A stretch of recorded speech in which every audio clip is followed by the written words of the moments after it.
Oke, ya. Jadi memang sekalian nih, Ya. biar kebayang. Biar clear ya Mas biar ya. clear gitu Biar ya. clear. Kenapa kok MRT nggak ngurusin kereta aja sih sampai ke Blok M segala macem gitu ya. Dan kita masih membuka kesempatan lagi, mungkin ada sekitar hampir 40 ya, 38 slot ya untuk UMKM yang nanti kita sediakan di kawasan Blok M itu juga. Nah tentunya ini juga bisa menjadi benchmark untuk teman-teman yang lain, brand lain gitu ya, perusahaan lain yang juga mau kemudian menyematkan namanya di stasiun MRT Jakarta. Kebetulan kita masih ada beberapa stasiun yang memang juga masih bisa Masih kosong. masih kosong gitu ya. Ada sisa berapa? Kita masih ada. Halo Tribuners, jumpa lagi bersama saya Yogi Gustaman. Sudah tahu dong di belakang saya adalah foto MRT Jakarta. Kali ini saya akan membincang soal MRT Jakarta. Apa benar MRT melulu hanya soal kereta? Bersama saya sudah ada Mas Randy Primartantio, Head of Corporate Secretary Division PT MRT Jakarta. Halo Mas. Halo Mas, sehat Mas? Alhamdulillah. Alhamdulillah. Sehat. Kita akan banyak mengulas nih Mas soal MRT Jakarta. Tentu saja kan transportasi MRT ini pertama dan satu-satunya yang baru ada di Indonesia. Dan MRT Jakarta menjadi pilot project ya buat bukan hanya buat di dalam negeri tapi juga memberikan sharing juga ke negara-negara lain yang mau membuka MRT ya. Betul. Kita akan mengawali pembicaraan kita kali ini terkait yang kemarin heboh-heboh soal UMKM di Blok M. Oke. Pertama kali saya baca beritanya Mas, saya mikir-mikir.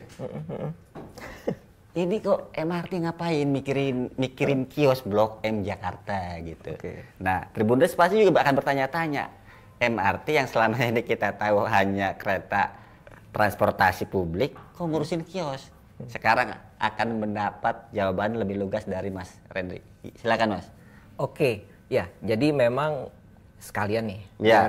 biar kebayang. Biar clear ya Mas. Biar clear gitu Biar ya. clear. Kenapa kok MRT nggak ngurusin kereta aja sih sampai ke Blok M segala macem gitu ya. Jadi memang MRT Jakarta itu kami diberikan mandat atau tugas oleh Pemprov DKI cukup banyak Mas Yogi. Yang pertama memang kita diberikan mandat untuk tentunya membangun. Jadi MRT Jakarta membangun stasiunnya, jalurnya begitu ya. Dan kemudian juga setelah membangun kita juga ditugaskan untuk mengoperasikan. Jadi keretanya keseharian operasional itu memang dikelola langsung oleh MRT Jakarta. Nah yang menarik adalah yang ketiga, kita itu juga diberikan tugas untuk mengelola pengusahaan. Termasuk kita juga diberi tugas untuk mengelola kawasan transit oriented development atau kawasan berorientasi transit. Nah sebetulnya ada dua lagi nih yang baru tugas dari Pemprov gitu ya, yaitu untuk mengintegrasikan transportasi di Jakarta ini, kemudian juga memberikan jasa konsultansi. Gitu. Nah, yang dua kita parkir dulu nih yang lain-lain. Tapi kalau bangun udah jelas lah ya, kelihatan ya stasiunnya jadi. Wujudnya gitu ya. sudah ada. Wujudnya udah Sekarang kelihatan. ada pengembangan Mas ya. Betul. Terus kalau mengoperasikan udah ngerasain sendiri dong naik MRT Jakarta seperti apa, servisnya gimana gitu ya, masih on time dan lain-lain. Nah, yang membuat kita kemudian akhirnya bisa sampai ke Blok M ngurusin kios-kios itu adalah yang tadi kita sebut transit oriented development. Jadi memang kawasan Blok M itu masuk di dalam area yang menjadi tanggung jawab MRT dalam mengembangkan kawasan berorientasi transit tadi. Nah, kita dari Pemprov diberikan tugas gitu ya, kepercayaan lah, amanah untuk bisa mengelola kawasan Blok M. Ya, mungkin Mas Yogi tahu di awal kita diberikan kepercayaan untuk melakukan revitalisasi ke Taman Literasi. Taman Marta Tiahahu. Mungkin yang biasa nongkrong di Bulungan tahu ya, dulunya kayak gimana nih, seperti apa sih Taman Marta Tiahahu. dan membandingkan dengan yang sekarang seperti apa. Taman Marta Tiahahu yang kemudian kita beri nama Taman Literasi ini jadi rame. Kita biasa melakukan banyak activation, kegiatan di sana. Kemudian juga ada area retailnya, mau ngopi-ngopi, nongkrong, cakep lah tamannya sekarang setelah direvitalisasi oleh MRT Jakarta. Nah, jadi bayangkan MRT Jakarta yang bayangan orang hanya ngurusin kereta juga ternyata ngurusin taman. Nah, setelah itu memang kemudian baru tahun ini kita juga diberikan kepercayaan untuk membantu Pemprov mengelola kawasan Blok M. Nah, kalau teman-teman sempat lihat waktu itu ada peresmian Pak Gub sempat datang gitu Blok M Hub. Betul. Nah, itulah yang kemudian menjadi tanggung jawab MRT Jakarta. Kita merevitalisasi, kita memperbaiki, dan juga tentunya kita tetap menjalankan fungsi pelayanan publiknya. Kita merangkul teman-teman UMKM untuk bisa berjualan di area Blok M tersebut.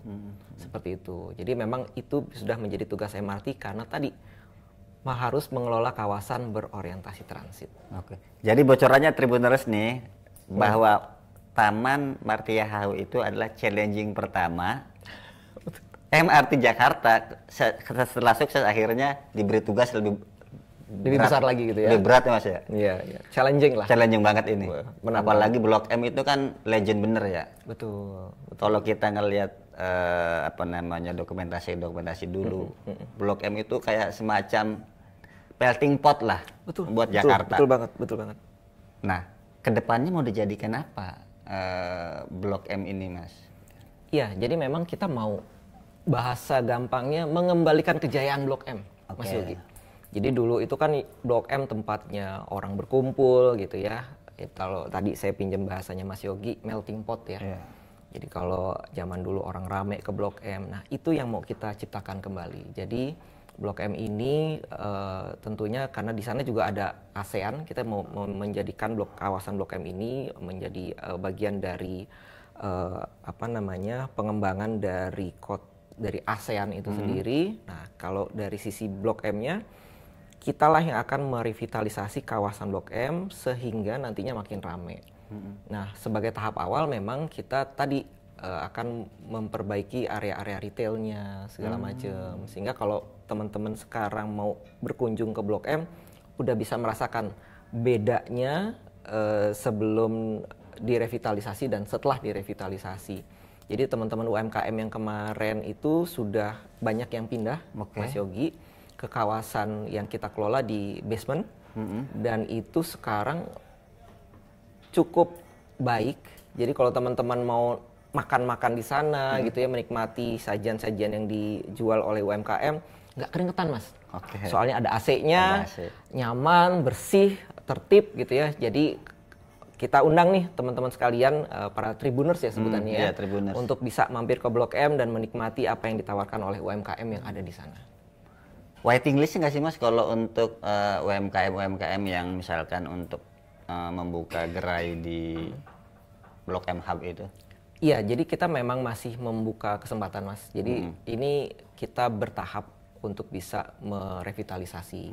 Jadi yang awal itu, yang sekarang alhamdulillah sudah cukup baik ada di basement tadi, sehingga teman-teman kemarin itu sudah bisa masuk ke sana, dan kita masih membuka kesempatan lagi, mungkin ada sekitar hampir 40 ya, 38 slot ya untuk UMKM yang nanti kita sediakan di kawasan Blok M itu juga.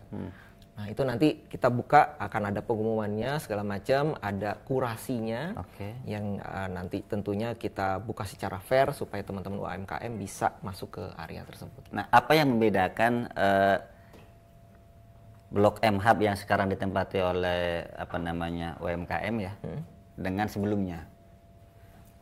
Ya tentunya kita memang menjadi tanggung jawab MRT untuk memastikan bahwa UMKM tersebut diperlakukan secara fair. Itu yang kita janjikan. Jadi kita akan ada, tadi yang saya sampaikan, ada kurasi gitu ya. Jadi teman-teman UMKM nggak usah khawatir mau masuk sana, kita akan buat mekanisme yang transparan. Tentunya sekarang lebih transparan dari bagaimana cara kita merekrut UMKM itu tentunya tidak lagi perlu dipertanyakan lah. Oke. Gitu. Karena memang MRT Jakarta sudah cukup berpengalaman, kita sudah punya UMKM juga di stasiun-stasiun yang juga melalui proses kurasi yang tentunya juga transparan. Nah, itu juga yang akan kita lakukan di Blok M. Jadi untuk teman-teman UMKM yang nantinya mau masuk ke Blok M, jangan khawatir, kita akan buka pengumumannya, kemudian nanti teman-teman bisa melalui proses yang harusnya bisa teman-teman nilai sendiri bahwa itu akan sangat-sangat transparan. Oke. Demikian. Selain kawasan Blok M yang menjadi area TOD-nya MRT kan luas juga ya Mas ya. Betul. Di luar Blok M banyak gitu. Apalagi? Oke, kalau sebenarnya percontohan itu justru diawali di Duku Atas, Mas Yogi. Nah, ini teman-teman mungkin belum banyak yang tahu juga ya. Kawasan Dukuh Atas, di mana di situ kalau saya sering bilang ini semua transportasi publik itu tumplek-blek di sana, Mas. Itu. Bayangin, ada MRT Jakarta, ada Transjakarta, ada komuter lain, Kereta bandara ada juga. kereta bandara, terus ada lagi nanti LRT Jabodebek udah sekarang ya. Iya. Nanti itu LRT yang dari Kelapa Gading, Manggarai nyampe juga ke Duku Atas. Jadi semua moda transportasi di Jakarta ini akan tumblek-blek di sana. Nah, itu memang yang sudah menjadi fokus kita di awal. Kita lah kemudian ada di terowongan Kendal gitu kita perbaiki, kemudian di sepanjang Jalan Blora itu supaya pedestrianisasi, supaya orang nyaman ketika turun komuter lain mau pindah ke MRT tinggal jalan aja. Mau bawa-bawa koper, geret-geret koper ke kereta bandara juga nyaman. Nah, bahkan di kawasan Duku Atas tersebut kita juga yang bersama-sama dengan mitra membangun jembatan dari LRT Jabodebek stasiun Duku Atas itu dihubungkan dengan stasiun Sudirmannya komuter lain. Nah, itu ada jembatan yang menyeberangi kali itu landmark menuju ke stasiun Sudirman, itu juga MRT yang bangun. Nah, jadi seperti itulah peran MRT Jakarta menjalankan perannya tadi sebagai integrator untuk transportasi publik sekaligus juga sebagai pengelola kawasan Transit Oriented Development, kawasan TOD Duku Atas. Nah, Duku Atas bakal menjadi ikon baru Mas ya? Mungkin sudah loh Mas. Ya, waktu dulu yang Citayam Fashion Week itu kan juga di Duku Atas ya? Dari segi sebagai integrator dia, karena bakal yang akan datang adalah LRT Jakarta. Betul. Ya. Ada di publik itu kan ada juga info yang MRT Jakarta akan membuat, kalau boleh di-spill Mas ya, cincin donat ya. Apakah ada hubungannya itu? Betul. Jadi memang ini salah satu proyek kita yang terbaru, Mas Yogi, dan ini sudah menjadi arahan dari gubernur. Kita akan membangun pedestrian deck. Jadi pedestrian deck ini bentuknya betul seperti cincin donat gitu ya, yang menghubungkan antara kawasan di Duku Atas. Jadi kalau Mas Yogi mungkin pernah main ke Duku Atas, orang yang dari kawasan Blora, misalnya di sebelah sini gitu ya, di kawasan Blora mau nyebrang ke arah seberangnya di mana BNI misalnya ya, itu agak susah tuh Mas sebenarnya. Jadi pergerakan orang di antara 4 kuadran ini agak sulit. Nah, sehingga kami melihat perlu dibuat sebuah jembatan yang bisa menghubungkan ke keseluruhan area tersebut. Jadi bayangkan Semanggi, putaran Semanggi itu buat mobil, nah ini putaran orang itu dengan si pedestrian deck di Duku Atas. Itu nanti akan segera kita bangun. Bisa dibayangkan Tribuners kalau itu sudah terjadi, otomatis itu menjadi pusat bisnis baru Mas ya? Betul, jadi memang akan membuat orang bergerak lebih mudah lah ya, dan berpindah antara alat transportasi publik satu dengan yang lain itu jadi lebih mudah. Jadi orang mau nyebrang dari sisi Sudirman ke sebelah sini yang mengarah ke Blok M maupun yang ke Bundaran HI itu juga lebih mudah. Itu dekat dengan TOD yang Duku Atas ya berarti ya? Dekat nah, betul. Ngomong-ngomong soal pengembangan kawasan TOD ya, otomatis kan nggak bisa dilepaskan dari aktivitas bisnis Mas ya? Pasti. MRT Jakarta punya bocoran seperti apa akan menjadikan kawasan TOD Duku Atas itu untuk menyerap aktivitas bisnis lebih besar gitu. Iya. Kalau Blok M ada soal UMKM, apakah ini kelasnya berbeda karena ada di jantung kota, apa gimana? Oke, ya memang kalau kita melihat dengan adanya perbaikan-perbaikan pada transportasi publik ini, tentunya kita sudah mendorong roda ekonomi, Mas Yogi. Mungkin yang tadinya orang naik kendaraan pribadi jadi harus macet-macetan, dengan adanya transportasi publik yang tersedia dan bisa tinggal berganti di kawasan duku atas itu jadi lebih mudah. Orang jadinya misal mau meeting tadinya susah gitu ya karena macet. Sehari orang harusnya bisa meeting nih, mungkin teman-teman yang biasa di sales gitu ya, harusnya meeting bisa ke 5 tempat, tapi karena macet baru 2 aja udah belum nyampe gitu ya. Nah, dengan menggunakan alat transportasi publik, kendaraan transportasi publik, harapannya jadi lebih cepat, menghindari kemacetan. Yang tadinya cuma 2 kali meeting, mungkin sehari bisa jadi 5 kali meeting. Nah, itu kan sudah menggerakkan roda perekonomian. Jadi artinya secara makro gitu ya, pergerakan ekonomi akibat adanya transportasi publik ini juga pastinya akan bergerak. Nah, untuk khusus di duku atas, ya tadi yang saya katakan, karena memang ini menjadi salah satu percontohan tempat tumplek-bleknya si alat transportasi publik tadi. Nah, tentu dengan di situ orang saling bertukar tempat dan bertukar kendaraan publik, ya tadi ya, jadi memudahkan mereka dalam aktivitas sehari-hari, dalam aktivitas bisnisnya juga mungkin seperti itu. Gambarannya pasti akan lebih wow ya dari Blok M sendiri apa gimana? Karena ini semua betul. Harusnya lebih wow karena memang apalagi nanti akan hadir juga LRT Jakarta sampai di sana. Jadi orang tuh benar-benar bisa memilih mau kemana di segala penjuru Jakarta dari si duku atas itu. Gitu. Mau narusin apa nih? Mau ke bandara? Silakan. Mau naik Transjakarta juga tersedia, tinggal nanti menyesuaikan. Kita akan bantu dengan berbagai macam petunjuk, signage, melalui aplikasi MRT Jakarta juga bisa. Semuanya ada di sana. Ketika orang mau pindah, mau naik apa berikutnya, itu tinggal lihat di aplikasi dan kemudian bisa menyesuaikan tujuannya kemana.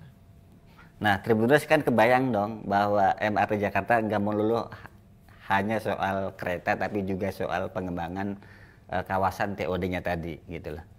Nah, soal pengembangan kawasan ada beberapa yang menarik adalah naming rights. Nah, naming rights ini sudah menjadi model bisnis yang begitu menjanjikan. Betul. Bagaimana MRT Jakarta dengan 13 stasiun yang existing, Mbak, ini mengelola naming rights itu sendiri, Mas? Oke, jadi memang naming rights ini masih menjadi salah satu tumpuan MRT Jakarta dalam pengembangan bisnisnya. Dan demikian juga kita melihat ini menjadi kesempatan yang baik buat mitra gitu ya, teman-teman pihak swasta, mungkin brand juga yang mau kemudian membangun relevansi dengan para komuter. Gitu. Jadi ketika bicara tentang naming rights, contoh misalnya kita punya mitra Bank Jakarta. Bayangkan setiap hari para penumpang MRT Jakarta harus kemudian mendengar kereta ini menuju Bundaran HI Bank Jakarta. Jadi dari sisi awareness-nya dapat, kemudian tentu saja tidak hanya dari sisi awareness, tapi juga mungkin dari sisi akuisisi terhadap konsumen baru bagi Bank Jakarta, karena dilengkapi dengan mereka buat activation, engagement dengan target marketnya mereka gitu ya, dan juga mungkin dengan aktivitas-aktivitas melalui digital yang semuanya itu dilakukan dalam rangka untuk bisa mendapatkan konsumen-konsumen baru bagi contohnya tadi Bank Jakarta. Nah, tentunya ini juga bisa menjadi benchmark untuk teman-teman yang lain, brand lain gitu ya, perusahaan lain yang juga mau kemudian menyematkan namanya di stasiun MRT Jakarta. Kebetulan kita masih ada beberapa stasiun yang memang juga masih bisa masih kosong gitu ya. Ada sisa berapa? Kita masih ada Bendungan Hilir, kita masih ada Haji Nawi, kita masih ada Blok A gitu ya. Jadi memang masih ada beberapa stasiun yang masih terbuka gitu. Nah, untuk Lebak Bulus yang tadinya sempat ya zaman dulu tuh kebetulan Grab sudah tidak lagi bekerja sama, jadi sekarang namanya Lebak Bulus. Tapi sabar teman-teman, sebentar lagi kejutannya akan segera tiba karena kita punya mitra baru yang juga akan menyematkan namanya di Lebak Bulus. Jadi tunggu tanggal mainnya ya. Itu produk dalam negeri apa? Dalam negeri, spill dikit ya. Dalam negeri menjadi salah satu kebanggaan Indonesia. Tunggu nanti kita spill ketika saatnya. Nah, yang perlu kita tahu juga nih Tribuners nih, kita pengen tahu berapa sih angkanya kalau untuk naming right. Karena gini, berdasar pemberitaan yang tadi barusan disebut sama Mas Randy aja itu kalau nggak salah naming right-nya 33 M ya. Itu bener gak ya? Belum tentu bener kan? Itu berdasarkan berita sebelumnya. Ya? Itu gosip aja kayaknya. Berita sebelumnya. Atau berapa saya kurang tahu. Nah, yang jadi pertanyaan, kalau kita listing yang sudah existing itu kan banyak yang banyak pemain-pemain besar brandnya. Tadi ada Grab, sekarang udah putus kontrak kan, Bank DKI, terus ada Bank Jakarta. Bank Jakarta sudah ganti nama. Bank Jakarta. Tapi ramah nggak misalkan naming right untuk bisnis yang skalanya UMKM atau apa gitu, atau yang medium gitu? Oke, jadi sebenarnya begini, MRT Jakarta seperti bisnis pada umumnya, kita punya target market dan segmentasi macam-macam. Gitu ya, kita sangat terbuka, kita servis, produk gitu ya, apapun yang kita tawarkan itu tentunya sudah kita buat strateginya agar menyasar kepada segmen-segmen tertentu yang memang berbeda-beda. Nah, jadi untuk teman-teman UMKM, teman-teman bisnis apapun yang memang ingin bermitra dengan MRT Jakarta, yuk ngobrol aja dulu. Datang aja ke MRT Jakarta, teman-teman bisa hubungi MRT Jakarta, bisa ke website, bisa ke sosial medianya. Pasti akan kita feedback, pasti akan kita tanggapi. Nah, dari sana kita bisa diskusi, karena setiap mitra kita punya kebutuhan yang berbeda-beda. Mungkin Bank Jakarta punya kebutuhan yang berbeda pastinya dengan kopi tuku misalnya gitu ya. Jadi itu sangat-sangat bisa dibicarakan, sangat-sangat customize. Jadi sekali lagi kita sangat terbuka untuk segala macam bentuk kolaborasi selama kita masih punya misi dan visi yang sama.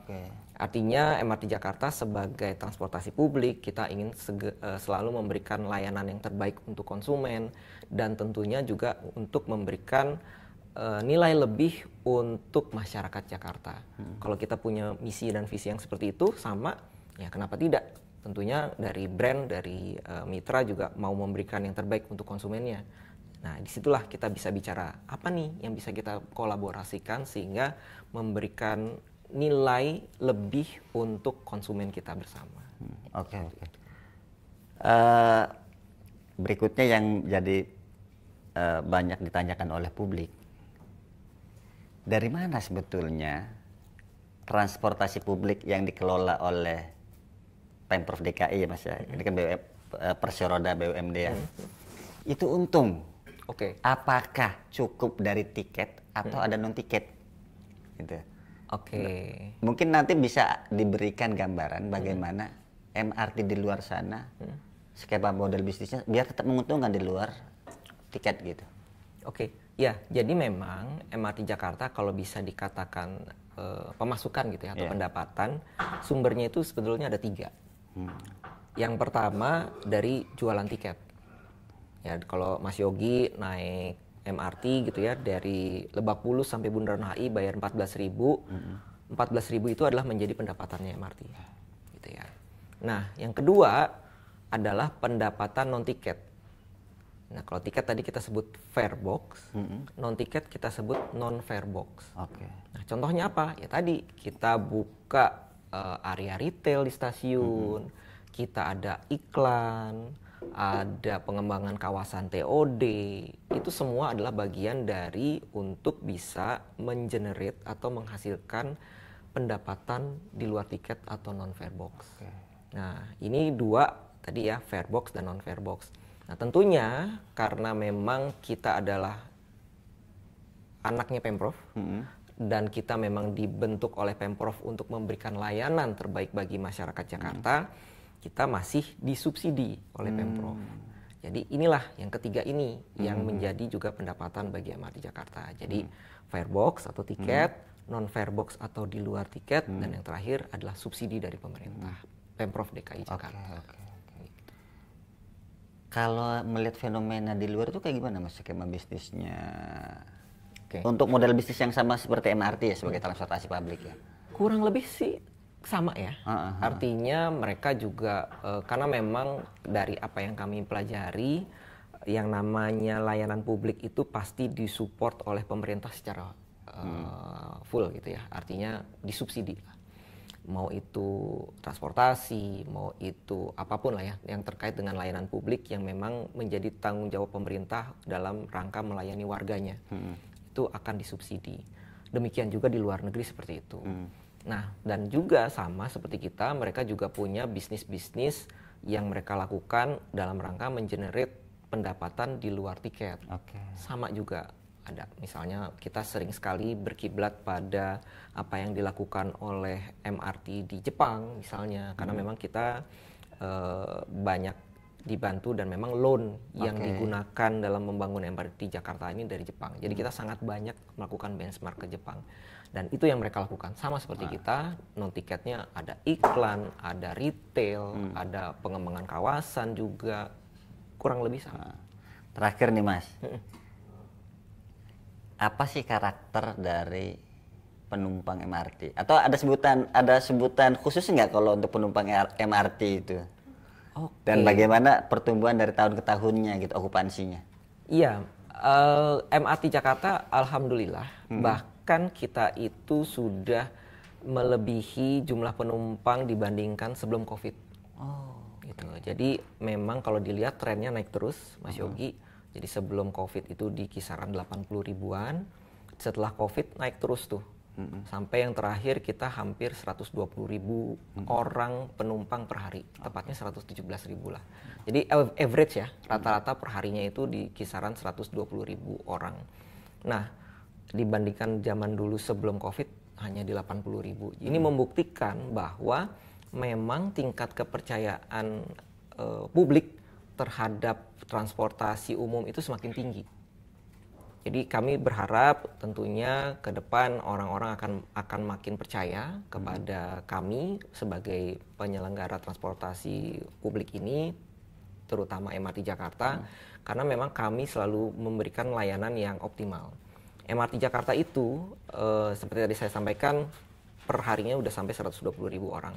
Nah, bayangkan kenapa 120 ribu orang ini mau mempercayai perjalanannya tiap hari dengan MRT Jakarta. Kenapa? Karena kita punya ketepatan waktu itu masih di angka 99,9%. Jadi kalau teman-teman gitu ya naik MRT Jakarta udah lari-lari nih di stasiun gitu ya, terus ketinggalan kereta. Kalau di jam sibuk jangan khawatir. 5 menit berikutnya sampai ke menit detailnya itu akan tepat waktu. 5 menit pas MRT berikutnya pasti nyampe. Jadi nggak usah khawatir. Nah, kalau di jam tidak sibuk, jam-jam biasa itu 10 menit. Nah, itu pun setiap 5 menit kereta datang itu ketepatan waktunya masih 99,9% tadi. Jadi itu mungkin yang menjadi dasar kenapa kita dari tahun ke tahun semakin naik jumlah penumpangnya. Not to mention juga dari sisi kebersihan gitu ya, keamanan, kenyamanan gitu. Jadi memang ini yang selalu kita pertahankan, kita selalu membuat para penumpang ini merasa bisa mengandalkan MRT Jakarta dalam kegiatan sehari-harinya bertransportasi. Oke, Tribuners, itu tadi cerita soal MRT Jakarta, bukan hanya soal kereta, tapi juga soal pengembangan wilayah TOD dan bisnisnya. Kedepan kita doakan perjalanan MRT Jakarta ini semakin oke karena ada pembangunan tahap 2. Betul. Soal itu nanti kita akan lanjut di episode berikutnya. Begitu ya Mas Rendy ya. Download Tribun X sekarang. Menghadirkan lokal menjadi Indonesia.